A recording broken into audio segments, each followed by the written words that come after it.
When I came home from work, I saw my 6-year-old daughter standing outside freezing in the snow. The temperature was 19 degrees. I know because I checked my phone 3 times during the drive home, worried about the pipes freezing, but nothing could have prepared me for what I saw when I turned onto our street. Mia stood on our front lawn in her frozen pajamas, the thin ones she'd begged for at Target last month. No coat, no shoes, just bare feet turning purple in 3 inches of fresh snow. She was perfectly still, staring at our house like she was waiting for permission to enter. I slammed the brakes so hard my coffee tumbled onto the passenger floor, threw the car into park right there in the middle of the street. Mia! I ran to her, ripping off my coat as I moved. Baby, what are you doing out here? She didn't respond, didn't even look at me. Her lips were blue, her whole body trembling violently. I wrapped my coat around her and lifted her. She weighed nothing, like holding a bundle of frozen twigs. How long have you been outside? My voice cracked. Where's Mommy? That's when she finally looked at me. Her eyes were wrong, not scared or confused. They were apologetic. Mommy said I had to wait outside, she whispered through chattering teeth. I was bad. My blood turned to ice that had nothing to do with the weather. Grace and I had been having problems, sure. The separation talks, the custody arguments. But she wouldn't. I carried Mia toward the house, her small body shaking against mine. The front door was locked. My key turned, but the deadbolt was engaged from inside, the one that could only be locked from within. Grace! I pounded on the door. Open up! What the hell is going on? Silence. Through the frosted window, I could see movement. Someone walking casually through our living room. Not rushing, not concerned, just walking. Daddy, Mia whimpered into my shoulder. She's with the other man. What other man? But even as I asked, I saw him. A shadow passing by the window. Broad shoulders, definitely male. In my house, while my daughter froze outside. I set Mia down on the covered porch and tried calling Grace. It rang 4 times before going to voicemail. I could hear her ringtone through the door. She was right there, 10 feet away, choosing not to answer. That's when I noticed Mia's hands. Angry red marks around both wrists. Rope burns. Mia, show me your wrists. She pulled back, ashamed. I tried to come inside when it got dark, but the rope was too tight. Rope? What rope? She pointed to the maple tree in our front yard. A frayed piece of clothesline dangled from the lowest branch, cut clean through. My hands started shaking, and not from the cold. I pulled out my phone to call 911, but Mia grabbed my arm. Don't, she pleaded. She said if I told anyone, she'd send me away forever, to the place where bad kids go. The front door suddenly opened. Grace stood there in her silk robe, hair perfectly styled, makeup fresh. Behind her, I glimpsed a man I didn't recognize buttoning his shirt. Oh, you're home early, she said, voice eerily calm. She looked at Mia with cold eyes. I told you to wait by the tree. Grace, what did you do? I stepped protectively in front of our daughter. She smiled. Not her warm smile that I'd fallen in love with 8 years ago, but something else, something I'd never seen before. I'm teaching her consequences. She interrupted Mommy's special time. Again, by tying her to a tree? In the snow? She could have died. Grace laughed. Actually laughed. Don't be dramatic, I only tied her up for an hour. Mommy, Mia spoke up behind me. You left after lunch. The sun was still up. I checked my phone. 6:47 p.m. Sunset was at 4:23 p.m. today. That meant she'd been outside for over 4 hours. In 19-degree weather, tied to a tree. The man behind Grace cleared his throat. Maybe I should go. No, stay. Grace touched his arm. My ex was just leaving. Weren't you, David? Ex? We weren't divorced. We weren't even legally separated yet. That's when I noticed something that made my stomach drop completely. Grace's left hand, where her wedding ring should have been, now bore a different ring. A massive diamond. An engagement ring. But that wasn't the worst part. The worst part was the document on the hall table behind her. Legal papers with a header I could read even from here. Termination of parental rights. My name was already signed at the bottom, but I'd never seen those papers before in my life. That's not my signature, I said, my voice deadly quiet. Grace's smile widened. Of course it is. You signed it last Tuesday. Remember? When you were drunk? She turned to the man behind her. He has such a problem with alcohol. That's why I'm seeking full custody. I hadn't had a drink in 3 years. Not since Mia was 3, and I'd promised her I'd be the dad she deserved. Grace knew this. She'd been there through every AA meeting, every anniversary chip. I need to get Mia inside, I said. She needs medical attention. She's fine, Grace waved dismissively. Kids are resilient. I pushed past her, carrying Mia into what used to be our home. The man, tall, probably mid-40s, expensive suit, stepped aside. He had the decency to look uncomfortable. Our living room had been transformed. Grace's law books were gone, replaced with medical texts. The family photos had been removed from the mantel. In their place sat a single framed picture. Grace and this stranger at what looked like a tropical resort. Mia, let's get you in a warm bath. I headed for the stairs. Actually, Grace's voice was sharp. Visiting hours are over. Visiting hours? I turned slowly. This is my house. She's my daughter. Not according to the emergency custody order. She pulled another document from her robe pocket. Filed this morning. You've been deemed an unfit parent due to your alcoholism, your erratic behavior, and the domestic violence incident. What domestic violence incident? She touched her cheek, where I now noticed carefully applied makeup that almost, but not quite, concealed nothing. It was stage makeup, the kind designed to look like bruising from a distance. You don't remember hitting me last night? Right in front of Mia? I wasn't even here last night. I was at my brother's house until 11, then stayed at the motel off Highway 9. You changed the locks, remember? 3 days ago? The man finally spoke. Grace, maybe we should... This is Dr. Bradley Thornton.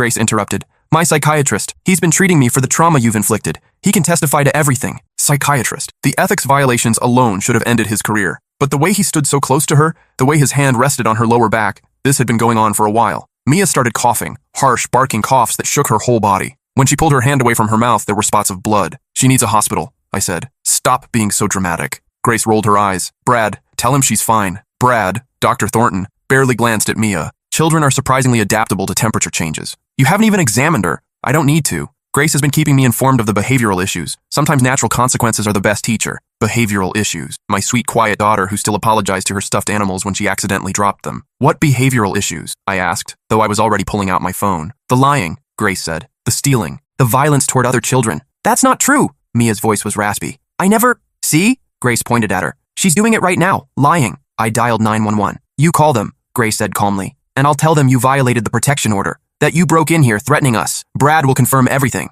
the operator answered. 911, what's your emergency? I looked at my daughter, frostbitten, coughing blood, rope burns on her wrists. Then at my wife and her psychiatrist lover, standing there with their fabricated papers and false accusations. I need police and an ambulance at 482 Maple Street. My 6-year-old daughter has been tied outside in freezing weather for multiple hours. She's showing signs of hypothermia and possible frostbite. Grace's face went white. You bastard! While I gave details to the operator, she and Brad had a furious whispered conversation. I heard fragments. Told you this would happen. And handle it like we discussed, and everything's in place. The ambulance arrived in 8 minutes. The EMTs took one look at Mia and immediately began treatment. Her core temperature was 92 degrees, moderate hypothermia. The rope burns were infected, early stage frostbite on 3 toes. How long was she outside? The EMT asked. At least 4 hours, I said. She was tied to that tree. The EMT's face darkened. She whispered something to her partner, who immediately called for police backup. Grace stepped forward, tears suddenly streaming down her face. Officers, thank God you're here. My ex-husband is violating a protection order. He's not supposed to be here. 2 cops had arrived. The older one, Officer Ramirez, according to his badge, looked skeptical. Ma'am, we're responding to a child endangerment call. Yes, Grace sobbed. He endangered her. He's the one who put her outside. I just got home and found her like this. I was about to call when he showed up, drunk and violent. That's not true. Mia tried to sit up on the gurney. Daddy just got here. Mommy tied me to the tree because She's confused, Brad interrupted, stepping forward with authority. I'm Dr. Bradley Thornton, the child's psychiatrist. She has a documented history of false accusations and attention-seeking behavior. Combined with the hypothermia, she's likely experiencing confusion. You're not her psychiatrist, I said. She's never seen a psychiatrist in her life. Brad produced a folder. 6 months of session notes say otherwise. I grabbed the folder before the officers could. Inside were detailed psychiatric evaluations of Mia, descriptions of violent outbursts I'd never witnessed, medications prescribed that she'd never taken, all dated, all with Brad's official letterhead and signature, all complete fabrications. These are forged, I said. Check with her pediatrician, Dr. Patel, at Children's Medical. She's never been referred to any psychiatrist. The father is in denial, Brad said smoothly. It's common in cases of abuse. Officer Ramirez looked between us. Sir, I'm going to need to see some identification. As I reached for my wallet, Grace played her next card. He has a gun. Everyone froze. That's a lie, I said, keeping my hands visible. I don't own a gun. Never have. Check his car, Grace insisted. He keeps it under the driver's seat. The younger officer headed to my car while Ramirez watched me carefully. Within minutes, he returned holding a Glock 19, a gun I'd never seen before. That's not mine, I said, my voice hollow. Someone planted that. Sir, I'm going to need you to turn around and place your hands behind your back. Wait, please. Test Mia's wrists for rope fibers. Check the tree. Look at the doorbell camera. It'll show how long she was outside. We don't have a doorbell camera, Grace said quickly. He broke it last week in one of his rages. I looked up. The mount where our Ring doorbell had been was empty. Fresh scratch marks on the siding showed it had been recently removed. As Ramirez cuffed me, the EMT spoke up. Officer, this child needs immediate transport. The rope burns show she was restrained for an extended period. The pattern suggests she struggled significantly. The father did it, Grace insisted. Before I got home. Ma'am, the EMT's voice was cold. The frostbite progression and core temperature indicate she was outside for a minimum of 3 hours. When did you arrive home?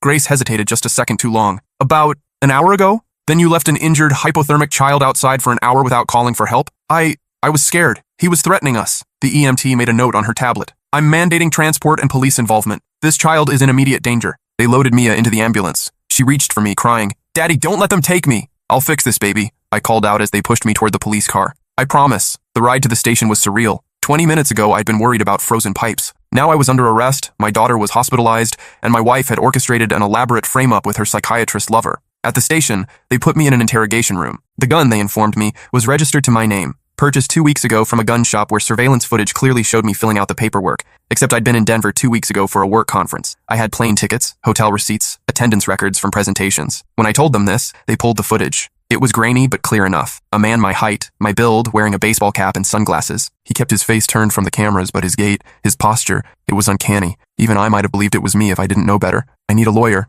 I said. While waiting, I thought about the past few months. Grace's behavior had been changing gradually, so slowly I'd almost missed it. Working late, new passwords on her devices, a sudden interest in my life insurance policy, the fights that came out of nowhere, always when Mia was within earshot. She'd been building this case against me piece by piece. My lawyer arrived. Tom Morrison, an old friend from college. He took one look at the evidence and whistled low. David, this is sophisticated. The gun purchase, the psychiatric records, the protection order. Someone put serious thought into this. It's Grace. And that psychiatrist, Brad Thornton. Tom pulled out his laptop. Let's see what we can find about Dr. Thornton. Within minutes, we had our first break. Brad Thornton had been Grace's psychiatrist. Not Mia's, but Grace's. She'd been seeing him for marriage counseling, solo sessions that I'd encouraged, thinking it would help our relationship. David, Tom said slowly, when did Grace increase your life insurance? 3 months ago. Said it was for Mia's college fund. How much? $2 million. Tom's face went pale. And if you're convicted of child endangerment and domestic violence? I saw where he was going. She gets everything. The house, the savings, the insurance, and full custody of Mia. We need to get to the hospital, Tom said. Now. The police released me on bail with conditions. I couldn't go within 500 feet of Grace or the house, but nothing prevented me from seeing Mia at the hospital. She was in pediatric intensive care, hooked to warming blankets and IVs. The frostbite was worse than initially thought. She might lose her left pinky toe. A nurse was documenting her injuries, photographing every mark. Daddy? Her voice was tiny. Am I in trouble? No, sweetheart, never. Can you tell me what happened today? All of it? She looked around nervously. Is Mommy here? No, it's just us and my friend Tom. He's here to help. The story came out in pieces. Grace had been leaving her alone for hours, sometimes all day while she went to appointments. Brad had been coming to the house for weeks. They thought Mia didn't understand what she was seeing, but she did. Mommy told me I was sick, Mia said. That my brain was broken, and that's why I thought bad things about her and Brad. What kind of bad things? That they were doing grown-up things, that they were planning something. I heard them talking about money and papers and making you go away. Tom was recording everything with the nurse's permission. Tell me about today, I said gently. Mommy said we were going to play a game, that I had to stay outside for a little while, and when Daddy came home, I should tell him I'd been bad, but I got cold and tried to come in. That's when she tied me to the tree. Did she say why? Mia nodded. She said if I didn't play the game right, I'd never see you again, that Brad would be my new daddy and I'd have to take medicine that would make me forget you. The nurse made a sound of disgust. She'd been listening while pretending to check monitors. There's more, the nurse said quietly. The blood work shows traces of antipsychotics in her system. Low doses, but consistent with regular administration over several weeks. They'd been drugging my daughter, to make her seem disturbed, to support their false psychiatric records. Tom stepped out to make calls. Within an hour, we had an emergency custody hearing scheduled for the next morning. CPS was involved now. Their investigation launched based on the hospital's report. That night, I stayed in Mia's hospital room, sleeping in the chair beside her bed. Every time she stirred, I was there, making sure she knew she was safe. At 3 a.m., my phone buzzed. A text from an unknown number. Drop the custody fight or the next accident will be real. Attached was a photo of Mia's hospital room, taken from outside the window. We were on the 4th floor. I called hospital security immediately. They found no one, but increased patrols. Tom advised me to forward everything to the police. The custody hearing the next morning was a battle. Grace showed up with Brad and a team of lawyers. She wore a conservative suit, her makeup subtle except for the artfully applied bruising on her cheek. She cried on the stand, describing my alcoholism and violent rages. Brad testified about Mia's psychiatric condition and how I refused to accept her need for treatment. They had documents, dates, a carefully constructed narrative, but we had something better. The truth. Dr. Patel testified that Mia had never been referred to psychiatric care. The hospital presented the blood work showing she'd been drugged without medical authorization. The EMT described the severity of Mia's injuries and the timeline that proved Grace had left her outside. Then came our surprise witness. Grace's assistant, Rebecca, had reached out to Tom after seeing the news. She'd been uncomfortable for months with things she'd overheard and documented. She had recordings from Grace's office, conversations between Grace and Brad planning the entire scheme. Play the recording, the judge ordered. Grace's voice filled the courtroom. The gun purchase is set for next week. Make sure he's in Denver. Brad, you'll need to get the psychiatric forms backdated. How long before the hypothermia becomes dangerous but not fatal? Brad's response, 3 to 4 hours in those temperatures. We need it to look serious but recoverable. The trauma will make her testimony unreliable. And if she doesn't recover? Grace asked. Then it's negligent homicide. He goes to prison, you get everything, and we start fresh in Costa Rica. The courtroom went silent. The judge turned to Grace, his face dark with anger. Mrs. Patterson, you're under arrest for conspiracy, child endangerment, attempted murder, fraud, and falsifying medical records. Dr. Thornton, you're under arrest for the same, plus gross medical malpractice. As they cuffed Grace, she looked at me with those cold eyes. You were supposed to be at work until 7. I left early, I said, to surprise Mia with hot chocolate and a movie. A simple deviation from routine had saved my daughter's life. The investigation that followed revealed the depth of their plan. Brad had been manipulating Grace for months, using their sessions to plant ideas about my dangerous behavior. He'd helped her forge documents, create false evidence, even coached her on how to act as the victim. The gun shop footage was Brad. Similar height and build to me, careful coaching from Grace on my mannerisms. The psychiatric records were completely fabricated. designed to discredit anything Mia might say. They'd planned to escalate the accidents until either I was imprisoned or Mia was too traumatized to testify against them. The endgame was always the same: collect the insurance money and disappear together. Grace's lawyer tried to argue that Brad had manipulated her, that she was a victim too, but the recordings were clear. She'd been an enthusiastic participant, sometimes even the driving force. 6 weeks later, I sat in a new apartment with Mia. The house held too many memories, too many shadows. We'd started fresh: new home, new school, new therapist, a real one this time, to help her process the trauma. "Daddy," she said one evening, coloring at the kitchen table, "why did Mommy want to hurt me?" I'd struggled with how to answer this. The therapist said to be honest but age-appropriate. "Sometimes people get sick in their hearts," I said carefully. "They want things so badly that they forget how to love properly." Mommy got confused about what was important. Money was more important than me? To her in that moment, yes. But that's not normal, and it's not your fault. You are worth more than all the money in the world. She considered this, adding purple to her drawing of a butterfly. "Will she come back?" "No, sweetheart. She's going to be away for a very long time." Grace got 25 years with no possibility of parole for 15. Brad got 30. The psychiatric angle added additional charges. They tried to flip on each other once the relationship soured in county jail, each claiming the other was the mastermind. The recordings made it clear they were equally guilty. During the trial, more came out. Grace had been planning this for over a year. She'd researched similar cases, studied what worked and what didn't.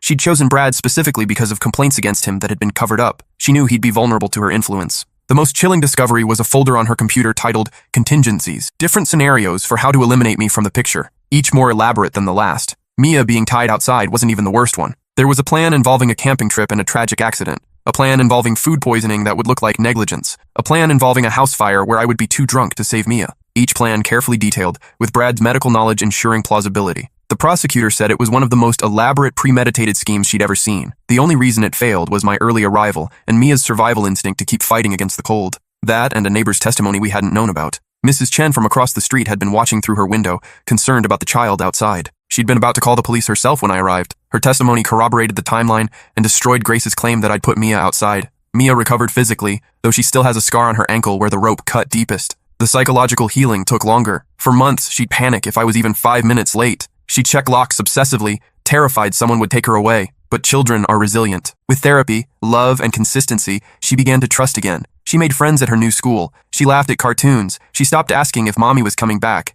A year later, we were at the park. Mia was on the swings, pumping her legs and laughing. Another mother sat beside me on the bench. "She's beautiful," the woman said. "That laugh could light up the world." "Yeah," I agreed. "She's pretty amazing. Must get it from her mom," the woman said conversationally. I used to freeze at comments like that. Now I just smiled. "She gets it from being herself." Mia jumped off the swing and ran over, grabbing my hand. "Dad, can we get ice cream?" "Sure, kiddo." As we walked away, she said quietly, "That lady was wrong. I don't get my laugh from Mommy. I get it from you." "How do you figure?" "Because you're the one who taught me it was safe to be happy again." We got ice cream. Chocolate for her, vanilla for me. We sat on the curb outside the shop watching cars go by. Simple, normal, perfect. "Dad," Mia said, chocolate on her nose, "I'm glad you came home early that day." "Me too, baby." "Do you think—" She paused, choosing her words carefully. "Do you think Mommy ever loved me? Even a little?" It was the question I dreaded, the one the therapist said would eventually come. "I think she loved you the only way she knew how," I said finally. "But sometimes that's not enough. Sometimes people's love gets so twisted up with other things, money, control, fear, that it stops being love at all. But your love doesn't get twisted."